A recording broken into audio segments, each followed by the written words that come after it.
자, 여러분들 안녕하세요. 블란 햄스터입니다.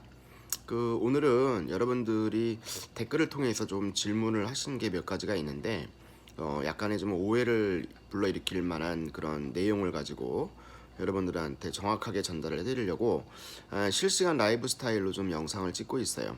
뭐냐면은 아스퍼거 증후군이라는 거 제가 지난번 영상에서도 보여드렸는데, 이 아스퍼거 증후군과 자폐증과 좀 구별을 할 줄 알아야 돼요.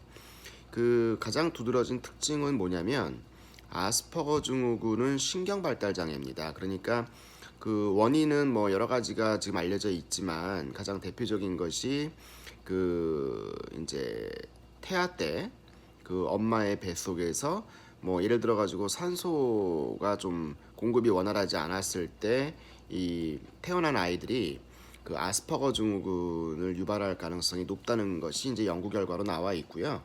그다음에 이제 주요 증상 중에 가장 두드러진 것이 사회성 부족, 이게 가장 크죠. 그리고 언어 발달 장애, 이런 것들이 대표적인 것인데, 특히 이제 자폐증과 아스퍼거 증후군과의 가장 두드러진 특징은, 아스퍼거 증후군 환자들은 이게 이제 나중에 제대로 치료가 되지 않을 경우에는 범죄로까지 이제 이어질 수 있는 그런 가능성이 충분히 있다고 알려져 있어요. 그래서 얼마 전에 일어난 우리 강남역 살인 사건이라든가, 그다음에 이제 인천에서 초등생 살인 사건을 저지른 범인 용의자들도 아스퍼거 증후군 진단을 받았었고요. 정신감정을 했을 때.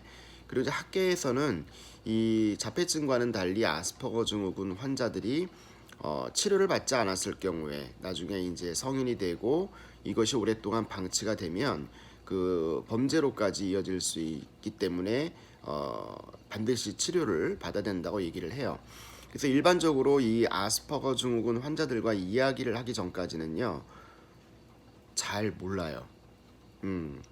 막상 대화를 나눠보기 전까지는 지극히 평범합니다. 그러니까 자폐증은 약간 지능도 조금 저하되어 있고요. 인지 능력도 좀 저하되어 있는 반면에 아스퍼거 증후군 환자들은 지능은 극히 정상입니다. 그래서 학습 능력이라든가 이런 것들이 뭐 자폐증 환자들처럼 이렇게 좀 떨어져 있는 것이 아니고, 지능이 정상이기 때문에 학습 능력은 정상적으로 우리가 보여주고 있죠. 그러나 특징적인 것이 좀 특정 소리를 낸다든지, 그 다음에 이제 좀 각자 환자들마다 조금 특징이 있어요. 그러니까 말을 할 때 언어 사용이 좀 과하다든지, 그렇기 때문에 정상적인 그런 사람들하고 대화를 하는 데 있어서는 조금 어려움이 있다 보니까 이것이 결국은 사회성 부족으로 가게 되는 거거든요. 그래서 여러분들이 단순하게 좀 지능이 모자른 자폐증이 아스퍼거 증후군이 아닐까라고 생각하시는 분들이 있어서 요거를 좀 수정을 하기 위해서 제가 실시간 타입으로 영상을 지금 찍고 있습니다.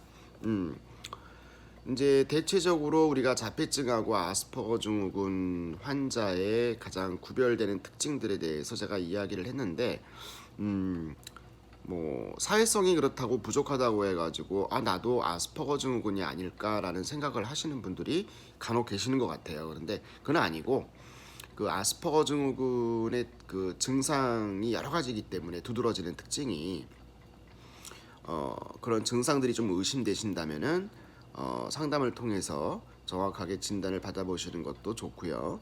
물론 아스퍼거 증후군이 완치된다고 아직까지 의학계에서는 이제 알려져 있지 않지만, 약물 치료라든가 뭐 이런 심리 치료 이런 것들을 받게 되면은 어느 정도 증상이 호전되기 때문에 일상 생활을 하는 데 있어서 많은 도움이 된다고 알려져 있어요. 그래서 주변에 이제 이런 아스퍼거 증후군 환자들이 있는 거를 여러분들이 발견을 하시면 적극적으로 보호자들한테 좀 치료를 권하는 것도 중요하다고 생각을 합니다.